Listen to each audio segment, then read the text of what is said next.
Today we're going to talk about character creation, specifically the software that's used for character creation for virtual production. I'm going to go over the major programs that are used for character creation.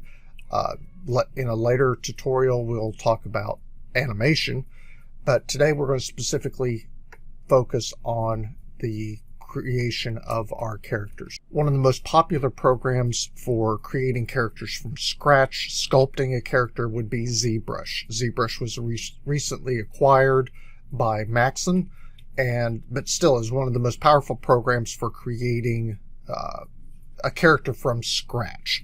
That if you've got a couple of weeks to create a character, get it fully rigged, textured, all of that, then Zbrush is a top-notch program for doing that. Another very popular program is Maya by Autodesk. Again, this is something that you can use to build a character from scratch. If you got concept art, you can build a character over a couple of weeks for something to include in virtual production. Now, there's also from Autodesk Mudbox, which is a sculpting program much like Zbrush, so you might consider that as well. On all of these, there's plenty of alternatives, many free alternatives or lower cost alternatives, but Maya tends to be an industry standard along with Zbrush for doing modeling. Actually, most people do some Zbrush work, bring it into Maya to clean it up, and then into something like Adobe Substance for texturing. So that's a very common pipeline that we see within the industry. Now, Blender has recently really become a much more popular tool for creating virtual production type projects with its internal sculpting, with its internal 3D modeling, animation, and even recording. It's taken a lot of people. It's really become a tool that a lot of people are using for go-to, especially in the virtual production and game design industries.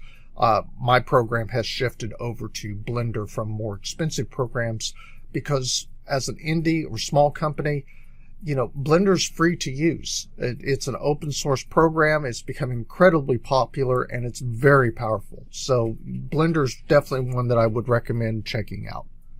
Now, if you're not interested in building a character from scratch, which these first programs focus on, you've got concept art, but maybe you just don't have the time to build something from scratch. Normally, 2 weeks to 2 months might go into creating something from scratch, building it up, getting it ready, getting it rigged, getting it into the environment.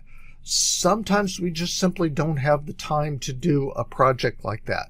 So there are a number of tools that will allow us to quickly create and edit a character to include in our virtual production project. The most recent addition to all of these is the Metahuman.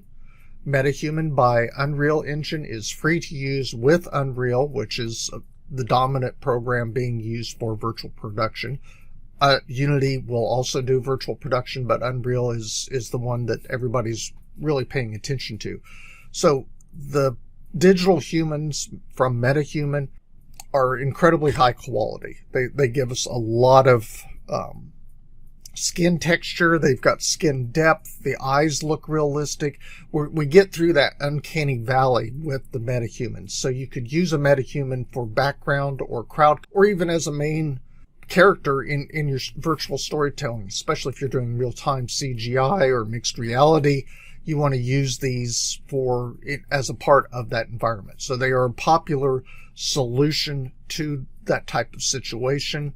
I really like Metahuman. It works very well with Quixel Bridge to directly import the avatar that you've created into Unreal.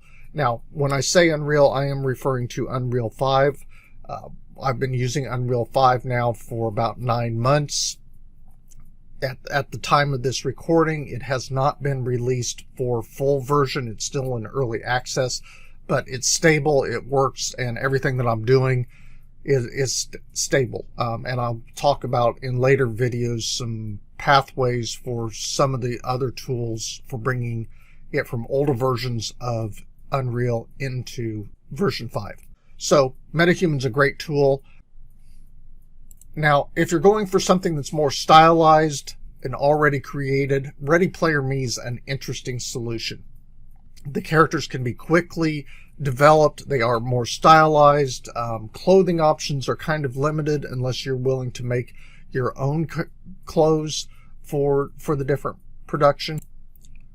I've used the Ready Player Me tools with some of my class assignments for my students, and they really do like it. It's quick, it's easy to do. We'll talk more about the Ready Player Me tool set in a video in the very near future.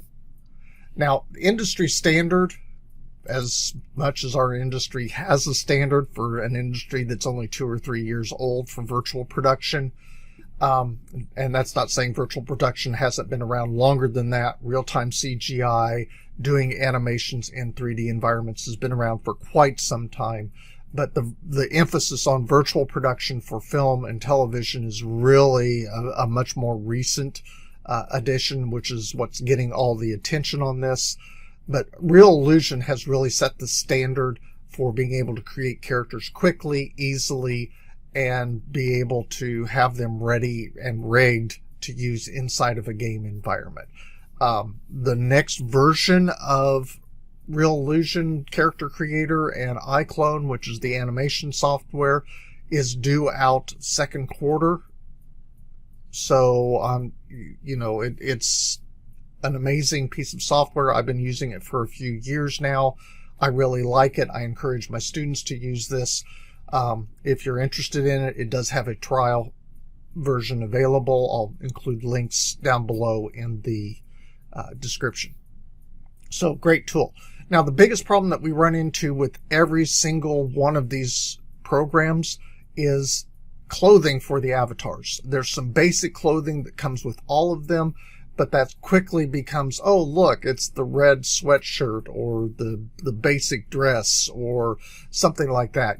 There's not a lot of options available to you unless you're interested in designing your own clothing, which can be a big slowdown in doing your character creation. There are 2 programs that I'm aware of. I'm sure there's others, but these are the 2 that I've been using for doing game design and virtual production with my program. The first is Marvelous Designer. Marvelous Designer is a fun little program. It works just like a 3D modeling program, except with cloth. The concept of it is that you're using patterns, just like as if you were sewing, to create clothing for the characters. And that can then be pulled into your 3D modeling program, applied to the character, and adjusted so that there's no clipping. And you've got a vast array of different clothes available for your characters that you can create. Marvelous Designer is the industry standard for doing these clothes options. It's an incredibly powerful piece of software. I'm very pleased with it, and it will do everything that you want it to do. Learning curve on the newest version is pretty short, especially if you know a little bit about 3D modeling. The final cloth software that I'm aware of, as I said, I'm sure there's things out there that I'm not familiar with, is Clothweaver. Clothweaver is a program that is a plug-in for Blender, and it allows you to create clothing. The learning curve on this is a little bit more intense, but it does have a good Discord community. It's a much lower cost than what Marvelous Designer is. So I'll leave it to you to decide if you're going to get into the clothing industry. Clothweaver is definitely less expensive, but I would definitely try both of them out on the free trials to see which one's going to work for you. Okay, so there's going to be more videos on specifically Metahuman, Ready Player Me, and Character Creator on how to create quick and simple characters. Hopefully you'll find those useful. Make sure you like and subscribe to learn more about doing virtual production.